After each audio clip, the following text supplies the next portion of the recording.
estábamos batallando contra los rusos y la misión principal de mi unidad era de defensa y rescate. Yo no sabía lo que me iba a encontrar. La verdad es que me sorprendió bastante lo que me encontré. Fue como ir a otro mundo. La inmensa mayoría de la gente que yo me vi ahí eran colombianos, gente de Latinoamérica y americanos en sí y algunas personas de Europa. Ya lo primero que vas a oír son los drones, explosiones por todas partes. Y hubo una noche que nos bombardeaban mucho y creíamos que íbamos a morir. Me levanté con todo el dolor del mundo y caminando a rastras mi pie durante 2 kilómetros, adrenalina a tope y intentando no caerme más. Había un montón de agujeros y un olor apestoso a muerte y yo había venido ahí a arriesgar mi vida y créame que no me importaba morir, porque sí, yo ya había aceptado que podía morir ahí. Pero que nos mintiese fue un bastante golpe bajo. ¿Cuánto tiempo estuvisteis en el búnker? Estuvimos 6 días atrapados en ese búnker. Los drones ya nos detectaron y recuerdo esa noche que si tenía que ocurrir que no pasaba nada. Que había aceptado de que posiblemente iba a morir.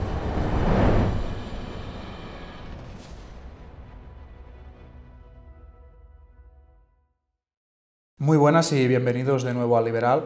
Como habréis podido apreciar ya por el título y miniatura del vídeo de hoy, traemos un formato bastante distinto. Hoy contamos con una persona que ha estado en el frente de la guerra de Ucrania, en el contexto de la invasión rusa, que nos va a explicar, por un lado, cuáles son los motivos que le llevaron allí, cómo se desarrolló el conflicto y cómo lo vivió él, los entresijos que experimentó en primera persona sobre el funcionamiento del ejército y de la rama concreta en la que él estuvo y finalmente cómo fue su vuelta.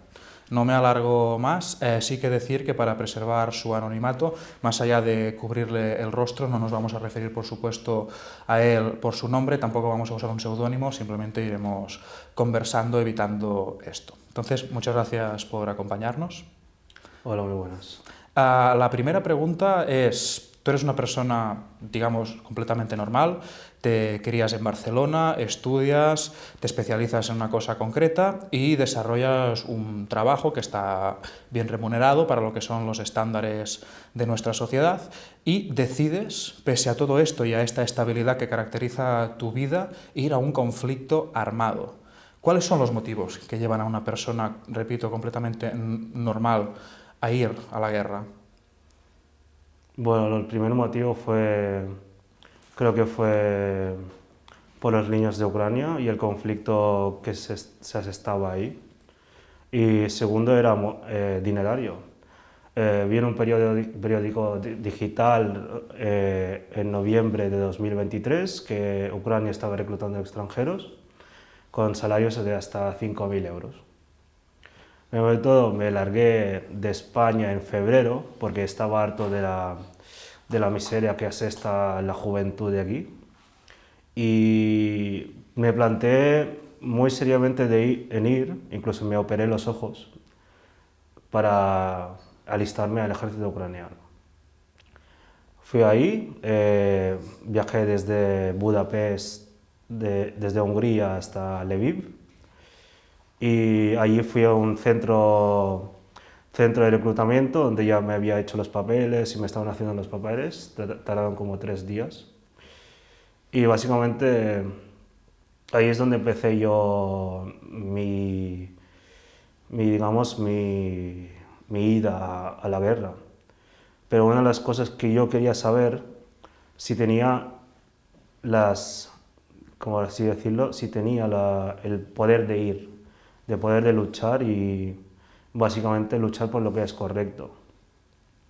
Y yo no sabía lo que me iba a encontrar, la verdad es que me sorprendió bastante lo que me encontré.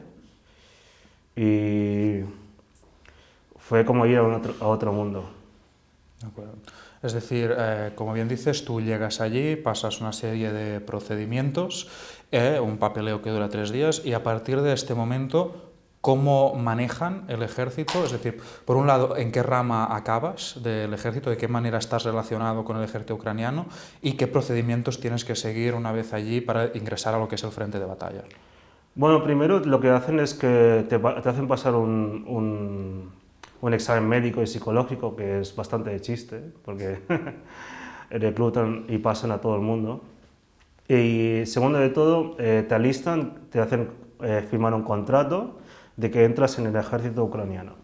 Con un contrato para aquella época que tú podías salir, o sea, siempre tenía la opción de que si decidiese que no quería más, podía largarme el día siguiente. Nos mandan a un centro donde nos procesan y básicamente esperamos a tener nuestra propia unidad. En la Legión Internacional lo que ocurre es que primero tienes que ir por el 4.º batallón, donde tú tienes que pasar una prueba física primero, un circuito de pruebas, y luego a partir de ahí tienes la opción de ir a un centro de entrenamiento por 5 semanas. En ese periodo de tiempo, en ese centro mismo, donde era bastante internacional, la inmensa mayoría de la gente que yo me vi ahí eran colombianos, la gente de Latinoamérica y americanos en sí y algunas personas de Europa. Sobre todo también destaco de Polonia y de Gran Bretaña, ¿no? De UK. Básicamente cuando me encontré por ahí, cuando entré por primera vez en ese centro de reclutamiento, me decepcioné bastante con el estado de las cosas. Primero de todo porque la suciedad y la suciedad que había, el desamparo en general y la corrupción en general que poco a poco ibas viendo, porque básicamente el ejército ucraniano no es que sea todo corrupto, pero la mayoría de ellos, quien puede, te saca dinero, ¿vale? Ya sea... La verdad es que la primera vez cuando estuvimos ahí nos reunimos, nos montaron en fila y el jefe de pelotón del lugar, o lo que asignaron como jefe de pelotón, es ahora mi amigo mío, nos dijo a primeras: no deis dinero al mayor por el wifi, os va a intentar sacar dinero por el internet, no le deis la oportunidad, ¿vale? El internet es gratis. Después de todo eso, cada mañana nos despertábamos, teníamos una rutina de despertarnos. Aún no era el entrenamiento, ni había firmado el contrato, pero más o menos ya nos estaban intentando hacer ejercicio, ¿no? Después de eso, tras estar 2 semanas esperando, tengo la prueba, voy ahí, me hago la prueba de ejercicio, la paso, el circuito también la paso, y ahí pues empiezan a decirnos, pues, ¿qué quieres hacer? ¿Habéis pasado la prueba?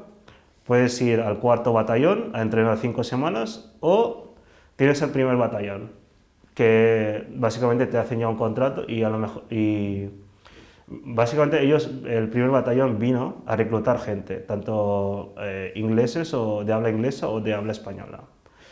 Y vinieron prometiéndonos 5 semanas de entrenamiento y bueno, pues un salario y un contrato antes de que venciera la fecha en que nosotros, en ese contrato mismo, porque había un cambio de ley en Ucrania, en que ahora a partir de esta fecha los contratos mínimos son 6 meses del que tú no puedes salir. Y yo firmé un contrato del que yo podía salirme en cualquier día que yo quisiese. Casi todos firmamos el primer contrato porque nos interesaba de que cuando nosotros nos hartásemos podíamos largarnos y no estar ahí cuando quisiéramos, ¿no? Cuando ya no quisiéramos. Me entrenaron, básicamente firmé el contrato, tardaron 3 días en procesar todo esto y ya fui al centro de entrenamiento a que nos entrenaran, ¿no? El entrenamiento fue muy poco para mí. ¿Fueron 5 semanas, como dijeron? Fueron 8 días para mí, porque ya no sabía, me dieron orden, como se me veía espabilado, y junto con los más experimentados, que eran 2 personas que habían estado en otros ejércitos y eran conscriptos en otros países, tenían más experiencia de esto. ¿Mercenarios? No mercenarios, pero exmilitares. Uno era mercenario, antes. Fuimos ahí, me fui desplegado, básicamente fuimos desplegados en Donetsk y fui uno de los 3 primeros en ir, básicamente. Y me perdí como que 3 o 4 días de entrenamiento más. ¿Cuánto tiempo estuviste desplegado? Estuve desplegado 2 meses en un pueblo. ¿Y qué hacíais allí? Es decir, como militar desplegado en la zona, ¿cuáles son tus atribuciones una vez has ingresado y has pasado el entrenamiento? Básicamente, después de pasar el entrenamiento, que te digo yo que fue militario, era saber usar el AK-74M y luego disparar y luego cavar trincheras y poco más, y saber de minas y saber todo esto y saber las tácticas. Fuimos a un pueblo buscando casas donde podíamos dormir. Y eso fue el primer día que viajamos todo el país hacia Donetsk. Y básicamente buscábamos casas donde nosotros podíamos asentarnos y dormir. Casas abandonadas. No se forzaba ningún civil de que si aún estaba viviendo ahí, pues no podíamos ir a entrar en su casa y cogerlo. ¿Vale? Y fuimos ahí, buscamos casas y encontramos una casa al final y empezamos a limpiarlo. Y esperábamos todo el batallón para que viniese. O sea, básicamente nuestra misión era primero localizar casas y luego el batallón entero venía a ese poblado. Ahí se abastecía una suerte de punto de control, entiendo, no en primera línea de batalla. Estábamos a una línea de 30 kilómetros, a la que se le domina como zona verde. Zona verde es a 35 kilómetros, donde tú estabas relativamente seguro, pero a lo lejos se oía la artillería del enemigo. Y estuviste 2 meses haciendo este tipo de misiones, ¿no? Es decir, de alguna manera explorando zonas donde se pudieran asentar puntos de control para el resto del batallón al que pertenecías. Bueno, más bien eran las primeras 2 semanas. De acuerdo. Una vez encontrada la casa, lo limpiábamos y nos asentábamos ahí y esperábamos órdenes de batalla, órdenes de misiones y todo esto. Nuestra misión era defender Staramayorsky, un pequeño pueblo, más o menos, no me acuerdo ahora dónde está, pero un pequeño pueblo donde estábamos batallando contra los rusos. Y la misión principal de mi unidad era de defensa y rescate. Defensa y rescate y básicamente tu misión era ir a unas trincheras, defenderla 3 días y que te relevasen. Trincheras, es decir, vosotros os asentáis en unas trincheras a una distancia aproximada, has dicho, de 30 kilómetros de lo que es el frente de batalla. También o sea, las trincheras se encuentran en esta posición también. Hay defensas en torno a 20 kilómetros, pero cuando dicen trincheras es a 500 metros del enemigo, a primera línea de batalla.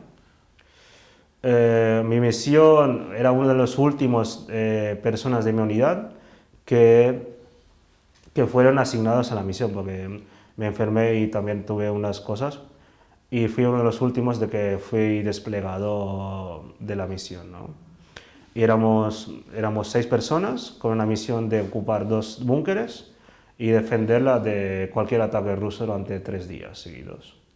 Llevábamos palas, era ayudante de ametrallador, cosa que entrenamiento de ametralladora solo hemos tenido un día. Yo ni siquiera me acuerdo cómo... Es muy gracioso porque el que dispara no sabe cómo quitar el cargador y el que pone el cargador no sabía cómo ponerla. Y llevábamos como... vamos... Y así era nuestro entrenamiento. Muy poco entrenamiento recibimos.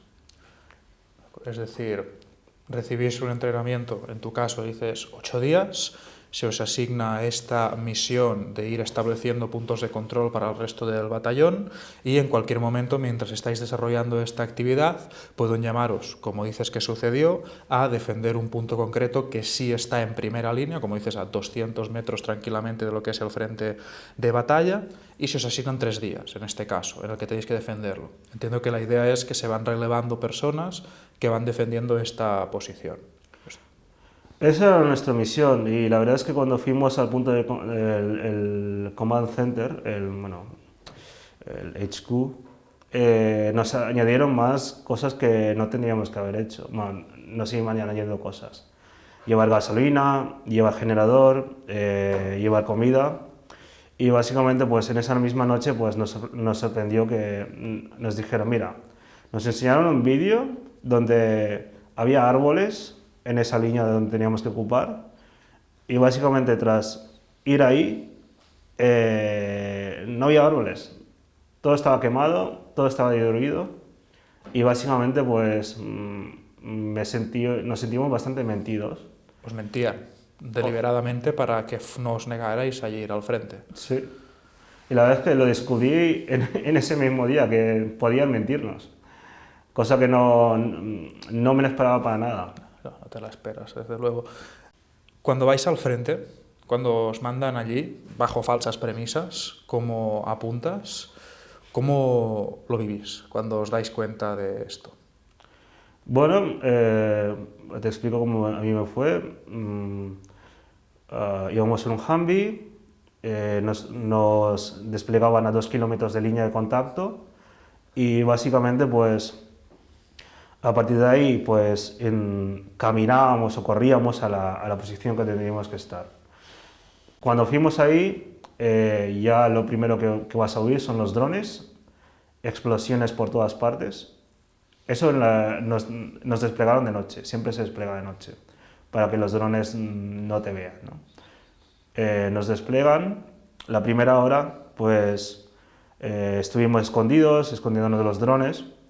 Y cuando nos tocábamos correr y ir ahí, por desgracia mía, tropecé en un agujero con todo lo que llevo, que son 40 kilos, más mi arma y todo esto.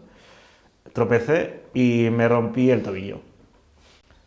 Me rompí el tobillo, la primera vez me la doblé un poquito y luego seguí corriendo porque llevamos en un carrito un generador y gasolina, ¿no? Y mi compañero me estaba diciendo, levántate, levántate, y sigue corriendo. Corrí, me tropecé de nuevo y ahí sí que hubo un crack me hice un esguince bastante fuerte. Y ahí es cuando dije, cuando estaba estaba en el suelo, pensé, o me quedo aquí quieto y me escondo en uno de los edificios, o sigo y voy con ellos. Entonces fue cuando escuché a mi compañero, levántate, levántate. Me levanté con todo el dolor del mundo y ya más o menos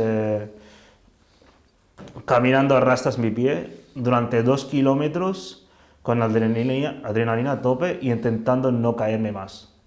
Había un montón de agujeros y un olor apestoso a muerte y claro, eso no, pues, no lo supe, pero había como 3 muertos en esa carretera.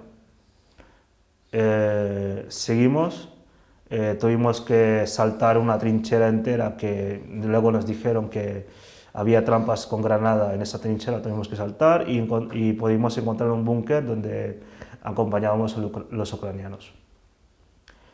Estuvimos ahí un día, escuchamos por radio que la posición donde nosotros teníamos que estar estaba al otro lado y estaba minado. Había la artillería rusa había desplegado unas minas por ahí y no se podía pasar. Pero aún así los comandantes nos dijeron que teníamos que ir. ¿Y cruzasteis un campo de minas? Intentamos salir el día siguiente y yo con mi pie pues ya vendada y todo esto con dolor y me tomé una pastilla bastante fuerte para el dolor.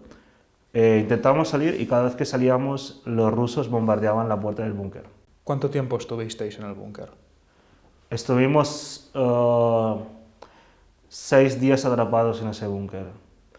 Primero porque no podíamos salir, porque siempre nos bombardeaban.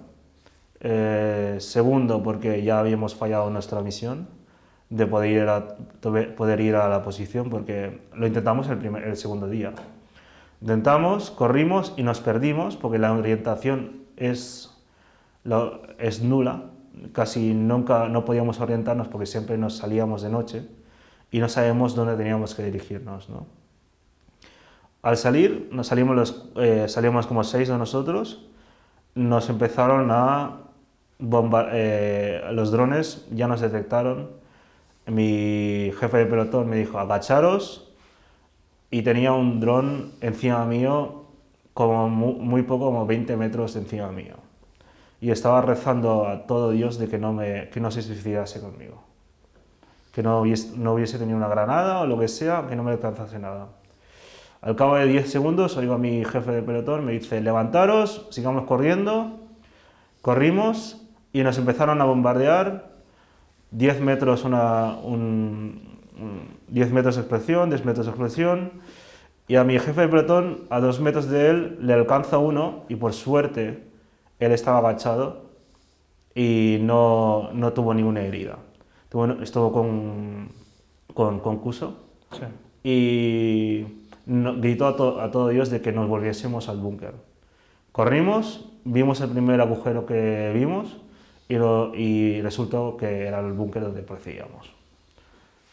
Y ahí fue el segundo día que estuvimos ahí, intentando ir a la posición que teníamos que estar. Decidimos que no podíamos ir más y nos quedábamos en el búnker. Teníamos agua para 3 días y acabamos estando en ese búnker como 6 días atrapados. ¿Cómo vivís esos 6 días atrapados en el búnker? El segundo día, pues los ucranianos de ese búnker ya nos dijeron que teníamos que ir haciendo turnos para hacer guardia, cada 2 horas una persona, en una parte no visible del búnker, pero podías escuchar.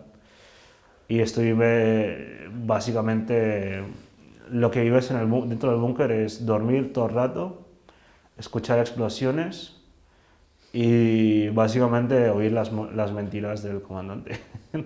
¿Mentiras? ¿En qué sentido? Que no hay minas, que está bien, que es seguro salir, que no hay drones, cosas así para que tú vayas a la posición.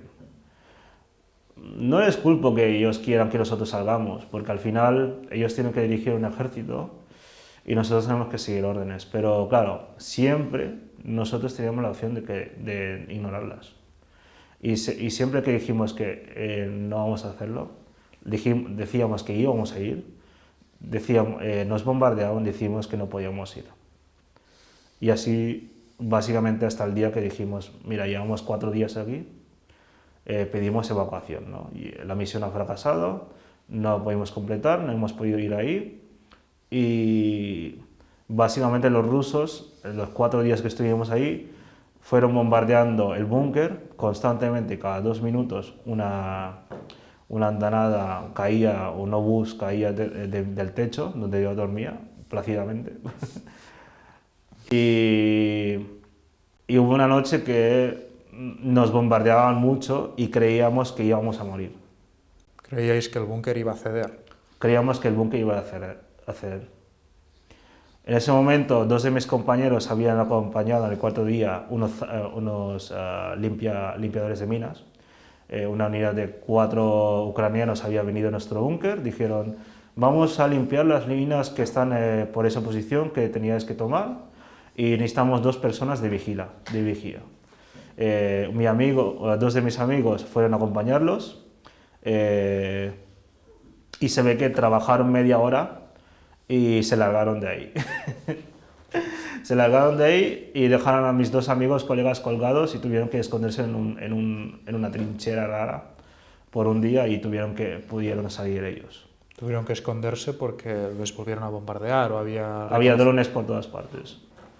Nosotros no sabíamos qué les había pasado, pero en el 4.º día, en ese mismo día, pues nuestro jefe de pelotón dijo, nos están bombardeando fuerte, yo necesito que acompañes la médico y el otro a salir a evacuar.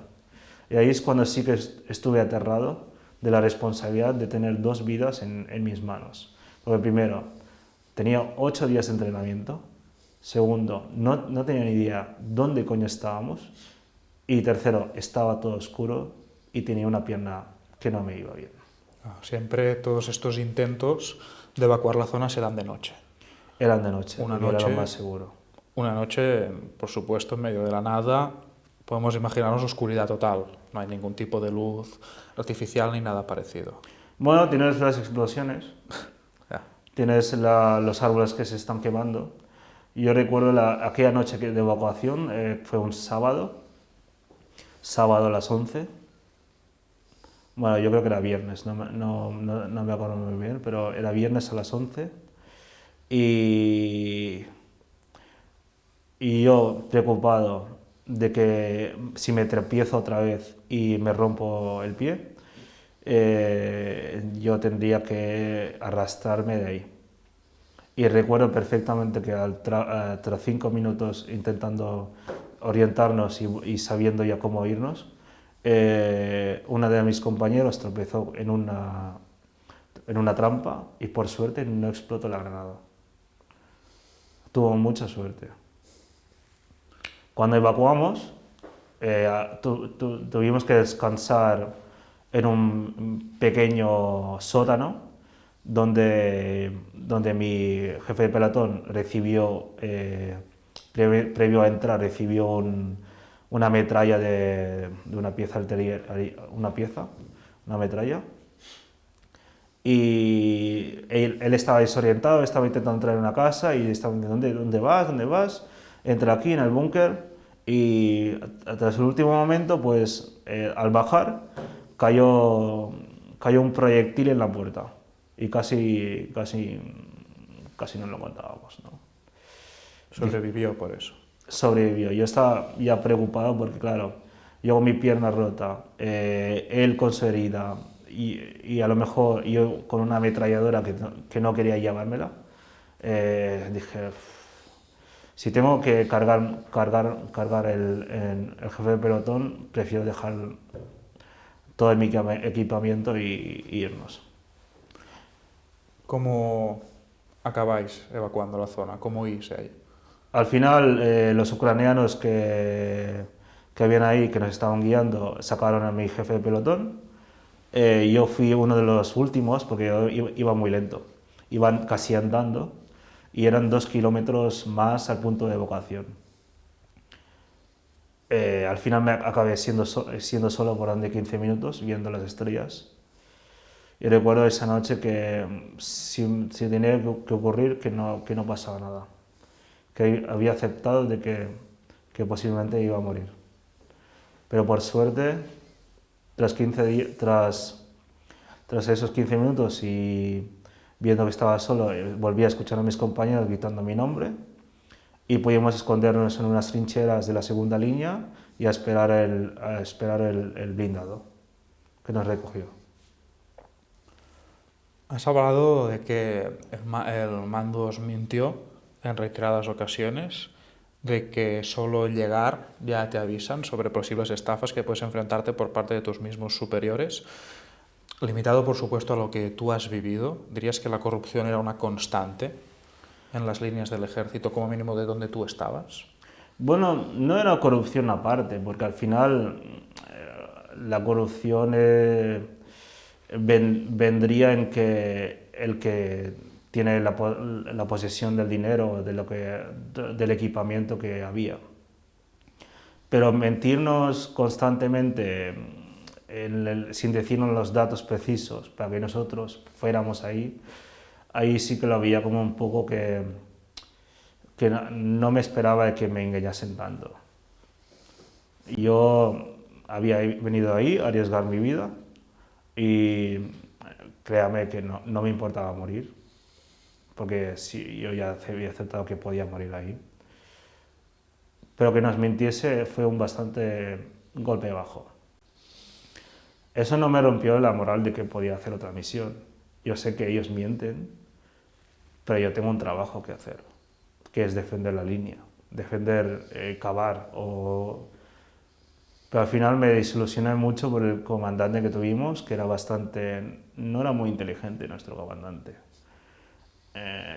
Y al final, pues, varios de mis compañeros y yo nos rompimos contrato 2 o 3 semanas después.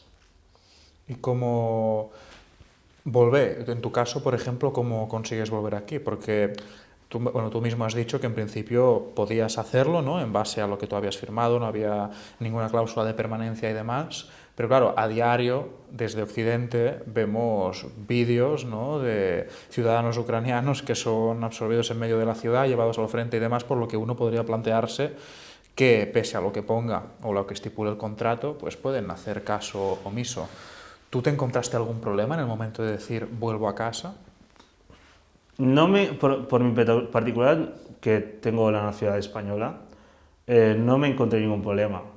O sea, ellos eran bastante respetuosos en eso. Y no te intentan forzar. Ir a misión es siempre voluntario, no te podían obligar a ir. Y irte, básicamente, pues, es un papeleo más, tenías que esperarte un par de días para que ellos procesen la información y te dejaban en medio de una gran ciudad donde podías irte por tren o esto a volver a tu país. ¿Qué pasaba? Que a los inmigrantes de Latinoamérica o de otros países no europeos que llegaban a la región internacional lo tenían más jodido volver a sus países porque básicamente no podían entrar en Europa y de ahí no podían coger un aeropuerto y volver a su país. Entonces ellos lo tenían más chungo. ¿Y cómo llegaban estas personas? Y llegaban a través de Polonia. De Polonia ellos les dejaban salirse del país y a Ucrania. Había un acuerdo tácito en el que se ignoraban los impedimentos para llegar al frente, Sí, pero no para salir. exacto. La mayoría de ellos habían cruzado en Polonia. Una vez vuelves, es difícil desconectar de todo esto.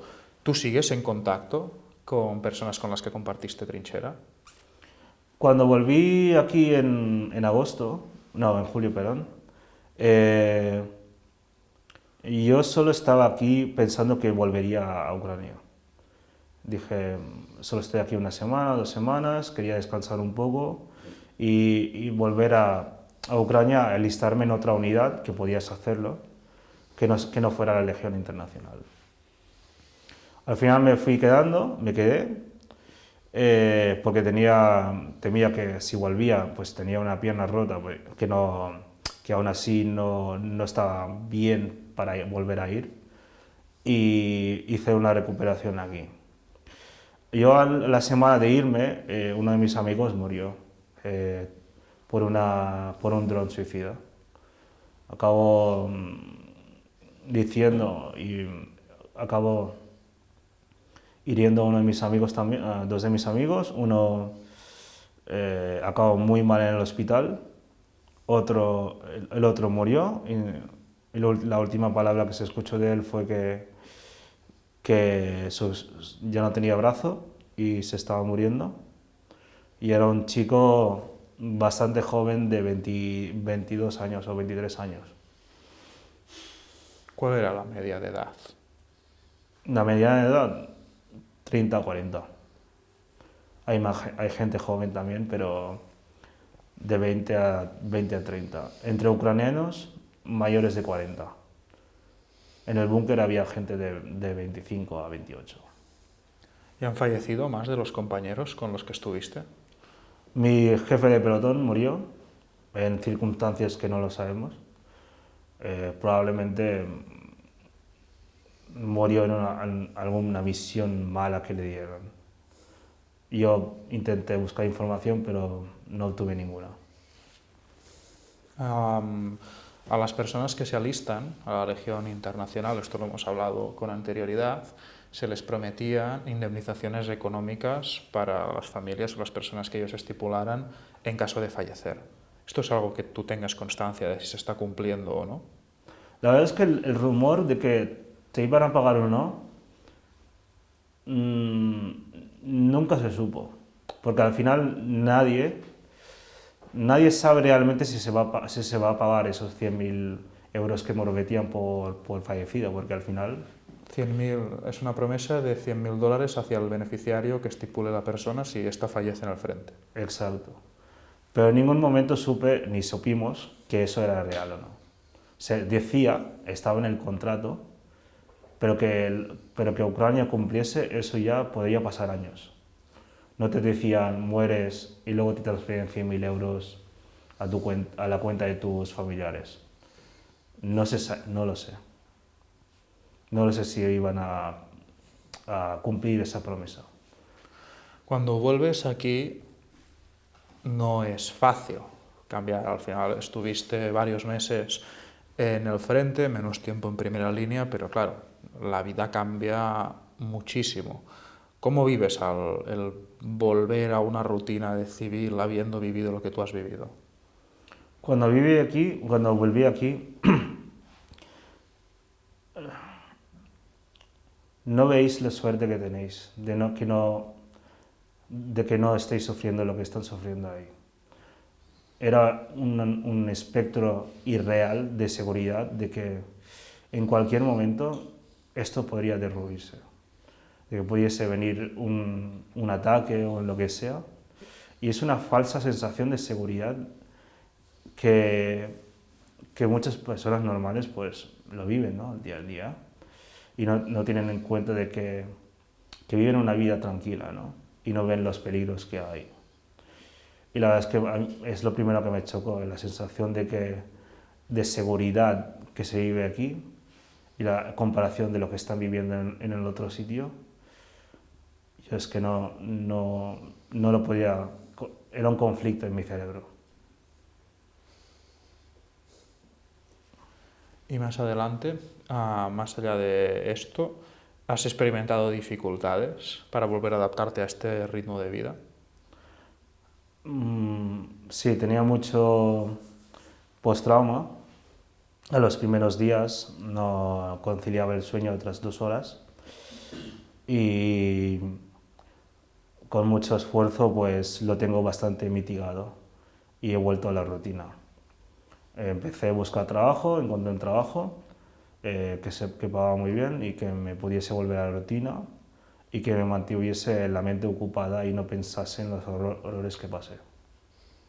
Y ahora estás desarrollando, digamos, una vida plenamente normal. Vives aquí en la ciudad, trabajas, te entretienes, y no te queda ningún vínculo con Ucrania. Tengo vínculos, sí, aún tengo compañeros que aún están ahí y yo solo espero de que el conflicto acabe pronto porque no puedo soportar más que más de mis amigos mueran ahí. ¿Cómo ves los avances que está habiendo ahora mismo en materia internacional o lo que se ha querido llamar avances para el fin de la guerra? Y yo creo que el fin de la guerra es cuando el ejército ucraniano recupere todos los territorios que tiene bajo el yugo ruso. Ha muerto mucha gente y créeme que el ejército y los soldados que están ahí no van a querer una paz donde Rusia se quede con lo que tiene. O sea, ¿compartes esta diagnosis? ¿Rechazas un acuerdo de paz en base a los pretextos que ahora mismo se parece que está intentando imponer a Ucrania? Yo creo que Ucrania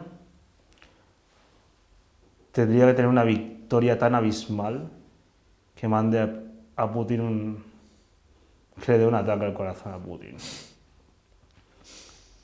Y créeme que yo no deseo que muera más gente, pero este acuerdo de paz no se sostendrá nunca. Debe haber una victoria final para Ucrania para asegurarse y que los rusos, la gente de Rusia, sepa que han perdido, que han invadido un país que se les consideraba como hermanos, que no tenían por qué hacerlo y que se les rompa la idea de que son los mejores del mundo, porque no lo son. Viven una miseria en Rusia y les tienen lavado el cerebro. Bueno, pues muchísimas gracias por acompañarnos hoy y no querría yo dejar ya la oportunidad, esto es a título personal, de agradecerte lo que hiciste en el frente durante este tiempo en la defensa de Occidente y sus libertades. Muchísimas gracias de verdad por acompañarnos hoy. Gracias a vosotros.